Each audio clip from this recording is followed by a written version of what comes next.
Hello everyone, welcome to AJ electrical. और आज हम एसएफजी को इतना बढ़िया तरीके से सीखेंगे। 3 एग्जाम्पल लूंगा। 3 एग्जाम्पल अगर आपको समझ में आ गए तो आप सारे एसएफजी के क्वेश्चन उड़ा दोगे। इसके बाद वाले लेक्चर में हम जितने भी पीवाईक्यू आए हैं आज तक एसएफजी ब्लॉक डायग्राम से, वो सारे क्वेश्चंस करेंगे और आप खुद कर ले जाओगे ये सारे क्वेश्चंस। तो एजे इलेक्ट्रिकल एग्जाम्स के जो भी असिस्टेंट इंजीनियर, जूनियर इंजीनियर का एग्जाम लिखने वाले हैं, ये कंट्रोल सिस्टम की सीरीज बहुत ज्यादा हेल्पफुल होगी आपको। ठीक है, चलिए स्टार्ट करते हैं। सबसे पहले तो एक क्वेश्चन दे रखा है मैंने यहाँ पर आपको बढ़िया तरीके से। अभी तक तो जब देखो सिंपल सिंपल चीजें देते थे, अब थोड़ी सी मैंने यहाँ पर G1 G2 H2 H1 इस तरीके से डाल रखा है। अब देखो इसको रूल क्या है, एसएफजी बनाने के रूल क्या है। सबसे पहले आपको नोड आइडेंटिफाई करना है। क्या करना है? Node identify. नोड आइडेंटिफाई के लिए क्या करना है कि जैसे समिंग पॉइंट है, इसको बोलते हैं अपन समिंग पॉइंट। तो समिंग पॉइंट जहां भी है उसको एक नोड कंसिडर कर लेंगे हम लोग। ठीक है, टेक ऑफ पॉइंट को भी अपन क्या करेंगे, एक नोड। टेक ऑफ पॉइंट कौन सा होता है? ये टेक ऑफ पॉइंट होता है ना। ये क्या होता है? Take off point. और ये समिंग पॉइंट। समिंग पॉइंट आपको बताया था मैंने, है ना, बता रखा है ऑलरेडी, है ना, बता रखा है ऑलरेडी आपको summing point. Many to one to many, ये सारा चीज बता रखे। ये टेक ऑफ पॉइंट, इसको बोलते हैं टेक ऑफ पॉइंट। क्लियर है? तो इसका मतलब है कि एक नोड हम असाइन करेंगे इसको, थोड़ी देर के लिए अपन ने इसको असाइन कर दिया एक नोड, दूसरा नोड इसको दे दिया अपन ने, तीसरा नोड इसको दे दिया। एक एक नोड असाइन करना है। उसके बाद देखो, समिंग प्लस टेक ऑफ अगर हो तो कभी कभी समिंग के बाद में अगर टेक ऑफ है, थोड़ी देर के लिए ऐसा एग्जांपल दो, समिंग पॉइंट है और फिर टेक ऑफ पॉइंट है, तो हम इसको एक नोड से कंसिडर कर सकते हैं। एक नोड से कंसिडर कर सकते हैं। आप चाहें तो दो भी लगा लोगे तो भी चलेगा। तो यहां पर कंडीशन अप्लाई, वन नोड से भी काम चल जाएगा, बट कभी कभी केस ऐसा रहेगा। और अगर आपको थोड़ा और सिंप्लीफाई करना है तो वहां दो नोड भी लगा लोगे तो कोई बड़ी बात नहीं है, कर सकते हो, कोई दिक्कत नहीं। बट हाँ, टेक ऑफ के बाद अगर समिंग है, जस्ट लाइक अगर ऐसा है, टेक ऑफ है और फिर समिंग है ना, ये टेक ऑफ है उसके बाद समिंग है, तब तो डेफिनेटली अपने को दोनों के लिए दो एक एक नोड असाइन करना पड़ेगा, मतलब दो नोड कंसिडर करने पड़ेंगे उसके लिए। क्लियर है? तो छोटे रूल है जो आपको टाइम के साथ में समझ में आने लगेंगे। अब देखो, अगर अपन देखें यहां पर, तो एक नोड इसको बना दो, दो इसको, तीन इसको, है ना, चार इसको ले लो। ठीक है, ये सारे के सारे नोड, और बाकी ये नोड तो अपना इनपुट और आउटपुट का है ही से, इनपुट और आउटपुट के नोड है ही से, है ना। तो इसको मैं कॉपी करता हूं, इस क्वेश्चन को मैं क्या कर देता हूं, कॉपी करता हूं। नेक्स्ट स्लाइड पे देखते हैं अपन, ताकि आपके नोट्स नहीं बिगड़े। ठीक है, इसको मैं नेक्स्ट स्लाइड पे ले जाता हूं क्वेश्चन को। चलो अब अपन इसको थोड़ा सा छोटा भी कर देते हैं। ठीक है, समझ गए चीजें अपन? अब समझना ध्यान से। इसका अपन बनाते डायग्राम, एसएफजी डायग्राम बनाते। चलो यहां से स्टार्ट करते। देखो, ये आर ऑफ एस पहला नोड इनपुट का, दूसरा नोड कौन सा है हमारा, टेक ऑफ का फर्स्ट नोड, है ना। देखो वन ले लिया मैंने। उसके बाद दूसरा नोड यहां पर क्या आ जाएगा, G1 आ जाएगा। G1 ऑफ एस लिखने की जरूरत नहीं अपने को डायरेक्ट, क्योंकि एमसीक्यू एग्जाम में बैठेंगे तो टाइम वेस्ट नहीं करना आपको एस वेस लिख के, अपने को अंडरस्टूड है कि एस ही है वो। क्लियर है? नहीं तो ऐसा मत बोलना सर आप भूल गए क्या, है ना। उसके बाद ये दूसरा नोड, तीसरे पे चले अपन। दूसरे और तीसरे के बीच में, दूसरे और तीसरे के बीच में कितना है, G2 है। क्लियर है? तीसरे के बाद हमें क्या मिलेगा, एक आउटपुट नोड जिसको सी ऑफ एस बोलते। कुछ नहीं होता है तो यहां पर वन का गेन कर देते हैं, कुछ नहीं है तो वन का गेन कर देते हैं। क्लियर है? देखो, किसी भी नोड को थोड़ा सा आगे अगर धकेलना है आपको तो वन के गेन के साथ में कर सकते हो, कोई दिक्कत नहीं है ना। जैसे यहाँ इस नोड और इस नोड के बीच में कुछ नहीं है तो अपन ने वन मान लिया, कुछ नहीं है तो। क्लियर है? चलो अब देखिए यहाँ पे एक नोड फोर्थ नंबर है जो कि टू के जस्ट नीचे, ये टू के जस्ट नीचे कौन सा है, फोर्थ नोड है। ठीक है, अब देखो इस थर्ड नोड से H2 जो आ रहा है वो इस तरीके से आएगा, H2 ऐसे आ रहा है ना। एरो का डायरेक्शन ये इस तरीके से एरो है, एरो का डायरेक्शन दैट इज H2। ठीक है, H2। अब आप बोलोगे सर यहाँ तो एरो दिख ही नहीं रहा। देखो अब इस इधर कहीं नहीं दिख रहा था, इधर जा रहा है, इधर जा रहा है, मतलब इस साइड ही कहीं ना कहीं एरो होगा, है ना। इतना अजम्पशन कर सकते हैं अपन। अब देखो 4 से लगाकर 1 की तरफ क्या जा रहा है, 4 की तरफ 1, 4 से लगा के 1 की तरफ जा रहा है, और ये माइनस है, क्या है, माइनस। तो माइनस को अपन यहां ले लेंगे, इस माइनस को लेके माइनस H1 कर देंगे। क्या कर देंगे, माइनस H1। और 4 से लगाकर जो 2 का है, 4 से लगाकर जो 2 का है वो कितना है, 1 है, +1 है ना। ये क्या है, +1। क्लियर है? प्लस का साइन है ना, +1। क्लियर है? दैट्स इट, ये बन गया एसएफजी। सर इतना सिंपल है क्या? बिल्कुल इतना ही सिंपल है। आपको सिर्फ समिंग और टेक ऑफ जो समिंग और टेक ऑफ है वो पहचानते आना चाहिए, वहां पर नोड लगाते आना चाहिए। That's it. चलो अब फटाफट देखते हैं। अब सर अब तो हमारे पास काम आसान हो गया है ना, काम आसान हो गया। तो क्या हम फॉरवर्ड पाथ और ये सब निकाल सकते हैं? बिल्कुल निकाल सकते हैं। भाई आपसे कोई पूछे कि बताओ फॉरवर्ड पाथ कितना है, फॉरवर्ड पाथ पूछे तो फॉरवर्ड पाथ क्या बोल देंगे सर? फॉरवर्ड पाथ इनपुट से लगाकर आउटपुट तक, देखो पहला तो ये हो गया, P1 equal to G1 into G2, directly कर दो, 1 1 का मल्टीप्लाई करके क्या करूंगा, है ना? क्लियर है? और कोई सा फॉरवर्ड पाथ दिख रहा है क्या? ऐसे गए नहीं, अपोजिट डायरेक्शन है, ऐसे गए अपोजिट डायरेक्शन नहीं, एक ही फॉरवर्ड पाथ है। लूप देखते हैं, क्या देखते हैं अपन? लूप, लूप लूप देखे, सेल्फ लूप देख, मतलब अपन इंडिविजुअल लूप देख रहे हैं, not self loop. Self loop अलग चीज होती है। देखो यहां पर लूप देखेंगे तो ये क्या हो जाएगा, देखो एक तो ये बड़ा सा लूप दिख रहा है अपने को। लूप का मतलब क्या, जिस पॉइंट से चले उसी पर एरो की डायरेक्शन में आ जाना चाहिए। तो लूप L1 क्या हो जाएगा, बड़ा सा ले लिया अपन ने, G1 G2 H1 H2, minus है ना H के साथ, तो माइनस इधर लगा देते। क्लियर है? और कोई लूप दिख रहा है क्या? सर एक लूप ये भी है क्या, यहां से चले अपन 2 से 3 पहुंचे, 4 पहुंचे और 2 पे आ गए, कहीं एरो का डायरेक्शन चेंज हुआ क्या? नहीं हुआ, एरो के डायरेक्शन में ही अपन चल रहे थे, तो ये भी लूप हो गया। हाँ सर बिल्कुल। तो L2 लूप क्या हो गया अपना, G1 H2। ठीक है? और कोई लूप है क्या? और ऐसे नहीं, अपोजिट एरो में आ गया, और कोई भी नहीं दिख रहा है। अच्छा, दो टू नॉन टचिंग है क्या? टू नॉन टचिंग हो ही नहीं सकते सर, क्योंकि बड़े लूप के अंदर ही छोटा लूप है, तो टचिंग तो है ही है, नॉन टचिंग लूप है ही नहीं, तो बढ़िया। अच्छा डेल वन याद है कि नहीं? फॉरवर्ड पाथ P1 है तो डेल1, मतलब ऐसा फॉरवर्ड पाथ जिसमें कोई लूप नहीं आ रहा हो। अरे क्या बात करें सर, इसी फॉरवर्ड पाथ में तो सारे के सारे लूप टकरा रहे हैं, सारे के सारे लूप के नोड है, तो इसका मतलब डेल1 1 है। क्लियर है? तो अब ट्रांसफर फंक्शन बड़ा आसान हो गया, ट्रांसफर फंक्शन निकालना है तो P1 कितना है, P1 है अपना G1 G2 divided by 1 minus loop, 1 minus loop ले लो, minus G1 G2 H1 H2 और कौन सा प्लस G1 H2। ठीक है? बस इसको ब्रैकेट को खोल देंगे अगर हम लोग, तो ये क्या हो जाएगा, ब्रैकेट को जब क्लोज हटा देंगे तो G1 G2 divided by 1 plus G1 G2 H1 H2 और माइनस G1 H2। क्लियर है? Minus G1 H2। तो ये हो गया हमारा आंसर, ये हो गया हमारा आंसर। आया मजा? तो देखिए एसएफजी अगर आपको आता है तो बड़ा से बड़ा कॉम्प्लेक्स सर्किट भी बड़ी आसानी से सॉल्व हो जाता है। ठीक है? बस आपको नोड कैसे है, कैसे लगाने हैं वो समझ में आना चाहिए, और बहुत सिंपल है, बहुत सिंपल है, कुछ भी बहुत चीजें रटने जैसी नहीं है। चलो नेक्स्ट क्वेश्चन देखें अगर, देखो नेक्स्ट क्वेश्चन देखें, इसको थोड़ा सा छोटा कर लेंगे, चलो पहले असाइन कर लेते हैं अपन, उसके बाद छोटा कर लेंगे। ये टेक ऑफ पॉइंट है 1 नोड, समिंग पॉइंट है 2 नोड, फिर देन समिंग पॉइंट है 3 नोड, टेक ऑफ पॉइंट है 4 नोड। ठीक है? और कुछ नजर आ रहा है क्या? नहीं आ रहा। इसको छोटा कर ले सबसे पहले तो अपन, क्वेश्चन को छोटा कर ले तो काम आसान हो जाएगा हमारे लिए। ठीक है? अब देखो यहां से अपन ने बनाया आर ऑफ एस। ठीक है? ये बन गया पहला नोड, नोड नंबर 1, कुछ भी नहीं। ठीक है? फिर नोड नंबर 2 बन गया, नोड और 1 और 2 के बीच में कुछ नहीं है तो 1 का गेन ले लेते। ठीक है? 2 और 3 के बीच में, 2 और 3 के बीच में कितना है, G1। ठीक है? और 3 और 4 के बीच में कितना है, G2 4, और फिर ये अपना C ऑफ S। क्लियर है?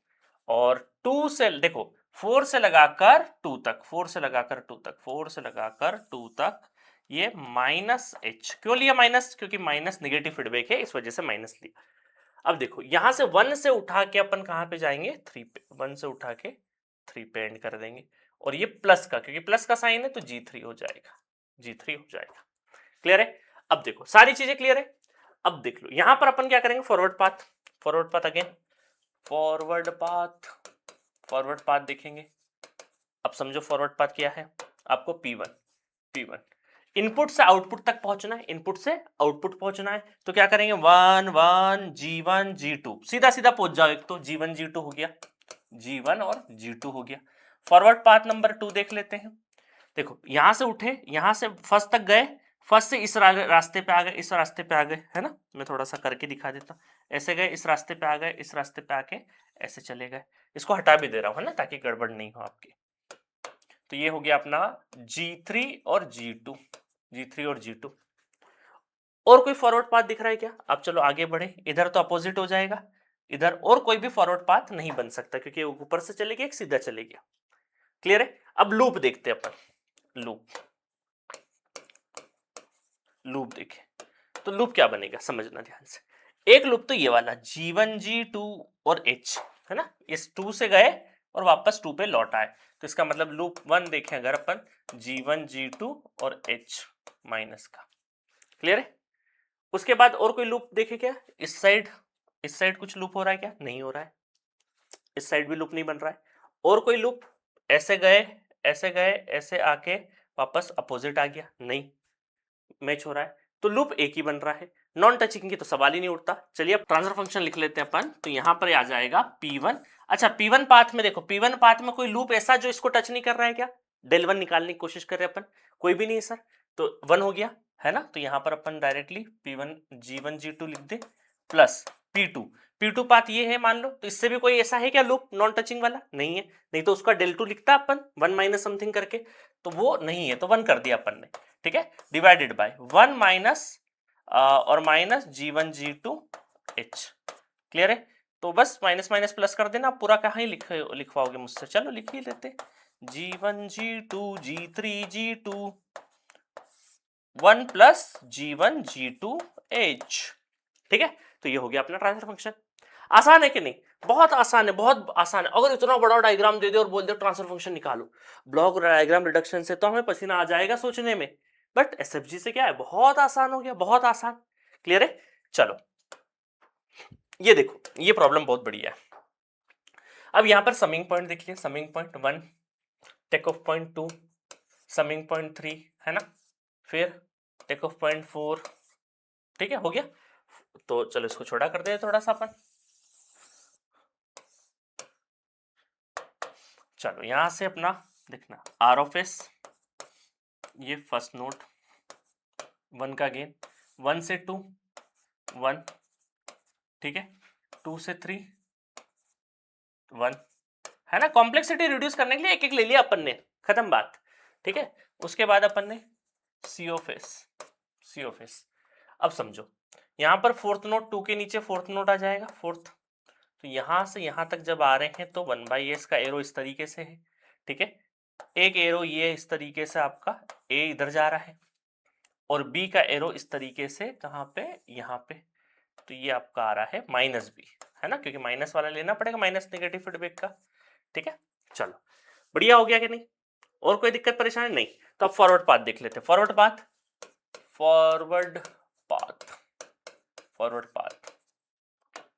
फॉरवर्ड पाथ में देखें, समझना ध्यान से, सीधा गया 1 1 1 है ना। अब ये नोड नंबर है ना, ये नोड नंबर है, पता चले तुम कंफ्यूज हो गए है ना, दैट इज नोड नंबर, ये नोड के नंबर है ना, ये गेन अपने ये वाले 1 1, तो अपन क्या बोलेंगे, फॉरवर्ड पाथ P1 क्या हो गया, 1 हो गया। चलो और कोई फॉरवर्ड पाथ देखो, यहां से गए, मैं थोड़ा सा आपको ऐसे गए और ऐसे गए, अरे सर पहुंच गए हम तो, है ना, इनपुट से आउटपुट तक सेम एरो डायरेक्शन में पहुंच गए कि नहीं? हाँ, तो 1 इंटू 1/s इंटू ए, तो क्या हम ऐसा बोल सकते हैं, हम ऐसा बोल सकते हैं कि सर P2 इक्वल टू ए भी है तो a/s कर दो डायरेक्टली, ठीक है, कर दीजिए सर, कोई दिक्कत ही आ जाए। और कुछ तो नहीं है सर, और कुछ तो नहीं है, एक सीधा रास्ता हो गया, एक और रास्ता, और कोई बाईपास ही नहीं हो रहा है ना, बाईपास होता तो हम कर देते। चलो लूप देखें अगर, तो लूप अगर देखें अपन, तो एक लूप तो देखो यहां से जिस पॉइंट से चले अपन, फर्स्ट से चले तो सेकेंड तरफ देखो एरो डायरेक्शन में पहुंच गए कि नहीं? हाँ सर पहुंच गए। तो यहां पर अपन क्या करेंगे, लूप अगर पता करना है, लूप तो L1 कितना हो जाएगा, ये हो जाएगा -b/s। ठीक है, इसको मैं हटा दे रहा हूं है ना, ये लूप हो गया। लूप नंबर 2, ऐसे एरो गए नहीं, अपोजिट आ जाएगा, ऐसे ये वाला तो ले लिया अपन ने, और कोई ऐसा, यहां से गए नहीं, इधर से गए नहीं, लूप एक ही नजर आ रहा है, लूप एक ही, नॉन टचिंग का सवाल ही नहीं उठता, एक ही लूप है तो क्या ही नॉन टचिंग होगा, नॉन टचिंग तो 2 के बीच में होगा ना। ठीक है, चलो अब ट्रांसफर फंक्शन देख लेते हैं। ट्रांसफर फंक्शन अब फॉरवर्ड पाथ P1, देखो इस P1 पाथ हो या ये वाला हो, लूप तो टच हो रहे, कोई नॉन टचिंग वाला तो है ही नहीं, है ना। तो यहां पर directly 1 plus A by S कर देंगे divided by 1 minus minus B by S, ठीक है। तो ये अपना निकलेगा एस प्लस ए और एस प्लस बी, एलसीएम ले लिया, एस एस कैंसिल कर दिया मैंने, ठीक है। तो ये हो गया, that is transfer function, that is transfer function, ठीक है। ऑल पास फिल्टर है बेसिकली ये, है ना। आगे चल के फिल्टर्स वगैरह अपन देखेंगे। आया कि नहीं मजा, था कि नहीं जबरदस्त तरीका करने का। तो आपको कुछ नहीं करना है, समिंग पॉइंट और टेक ऑफ पे नोड लगाते आ गया, उसको ऐसे ड्रॉ करना है। उसके बाद सिर्फ ये मान के चलो कोई टेक्निकल चीज है क्या, ये आपका कॉमन सेंस है। हमको सीधा सीधा एरो के डायरेक्शन में रास्ता देखना है और जो एरो के डायरेक्शन में लूप मिल जाए वो देखना है, दैट्स इट, ठीक है। आपको एक ब्रेन टेस्ट लेते हैं अपन, इसमें बताओ, थोड़ा सोच करके बताना बढ़िया तरीके से, है ना, बिल्कुल सॉल्यूशन बाद में देखना कि नंबर ऑफ फॉरवर्ड पाथ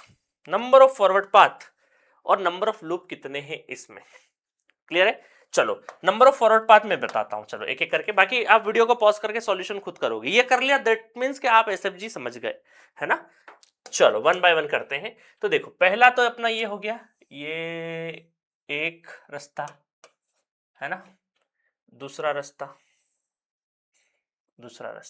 पहुंच गए। चलो दो रास्ते हो गए, और थोड़ा दूसरा कलर चेंज कर लेते ताकि अपन कंफ्यूजन में नहीं रहे। या एक काम करते हैं, इसको कलर दूसरा दे देते हैं अपन, इसको कलर दे देते हैं अपन येलो वाला, ठीक है। दूसरे वाले को अपन दे देते येलो कलर, बहुत कलर है अपने पास, दो पाथ हो गए। उसके बाद तीसरा पाथ ऐसा है कुछ कि यहां से चले और ऐसे ऐसे ऐसे पहुंच गए, 3। तो सिमिलरली अपन इधर से भी जा सकते हैं, ऐसे ऐसे ऐसे ऐसे, और ये हो गया 4, है ना, 4 तो हो गए, क्लियर है। 4 5 में किसी को कोई दिक्कत नहीं है, 4 सब लोग निकाल देते हैं। बात आती है पांचवें और छठे की। अब देखो ये सीधा हो गया, एक यहां से जाके भी हो गया, और कहीं से जाके हो सकता है क्या, देखो और कहीं से जा से हो सकता है क्या, समझना ध्यान से समझना। थोड़ा कलर में रेड कलर ले लेता हूं, अब समझते हैं। इस एरो को देखना, ये गए एरो के डायरेक्शन में, गए और ऐसे ऐसे ऐसे ऐसे और ऐसे ऐसे। देखिए जंप है ना, वायर में जंप है, नोड नहीं तो आप बोलोगे सर क्रॉस कैसे हो रहा, क्रॉस नहीं हो रहा, जंप है ना।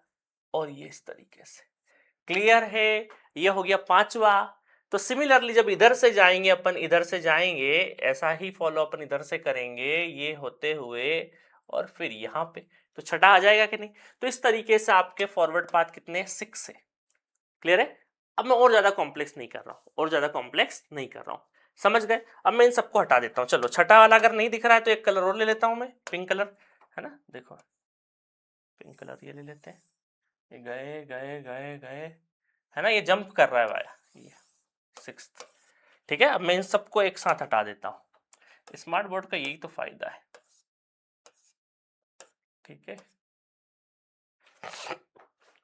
क्लियर है। तो 6 फॉरवर्ड पाथ हो गए बहुत बढ़िया तरीके से। अब लूप की बारी, देखो फर्स्ट लूप तो ये अपना फर्स्ट सेकेंड लूप, 2 लूप तो हमें यहां से तैयार मिल गए।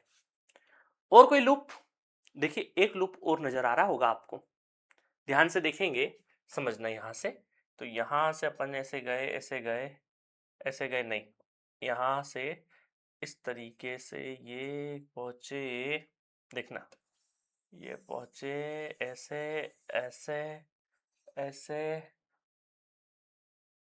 और ऐसे, हाँ समझ गए। देखो यहां से चलते,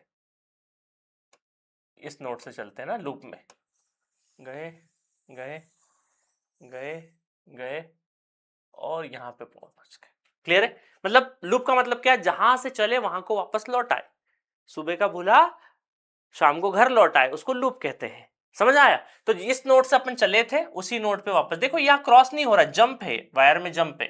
तो ये एक लूप तीसरा और हो गया, इसके अलावा और कोई भी नहीं है। 3 लूप और 6 फॉरवर्ड पाथ, ठीक है। तो इसको मैं थोड़ा सा हटा देता हूँ, क्लियर है। तो बहुत अच्छा क्वेश्चन है ये, इस तरह का बहुत पॉपुलर क्वेश्चन में से आता है, डायरेक्टली कभी पूछने आए तो, क्लियर है। तो इस तरह के क्वेश्चंस मैं और करवाऊंगा जहां पे आपको फॉरवर्ड पाथ और लूप, क्योंकि फॉरवर्ड पाथ और लूप अगर आपने सीख गए तो समझो कि कहानी पूरी की पूरी ट्रांसफर फंक्शन तक पहुंच जाएगी। क्लियर है, मजा आया? तो आज अपन ने बेहतरीन तरीके से कुछ बेसिक बेसिक एग्जांपल लिए और पूरे लेक्चर को बढ़िया तरीके से एसएफजी बनाना सीखे अपन कि भाई समिंग पॉइंट है 1 नोट डाल दो, टेक ऑफ है 1 नोट डाल दो, टेक ऑफ प्लस समिंग है तो 2 नोट डाल दो। समिंग प्लस टेक ऑफ में स्टार इसलिए लगाया, 1 भी डाल सकते हो 2 भी डाल सकते हो, डिपेंड्स की सिचुएशन कैसी रहेगी। आपको नहीं चाहिए कॉम्प्लेक्सिटी तो आप एक एक भी डाल दो, कोई दिक्कत नहीं है, 2 ही डाल दो इसकी जगह 1 की जगह, ठीक है, बट 1 कर सकते हैं, ठीक है।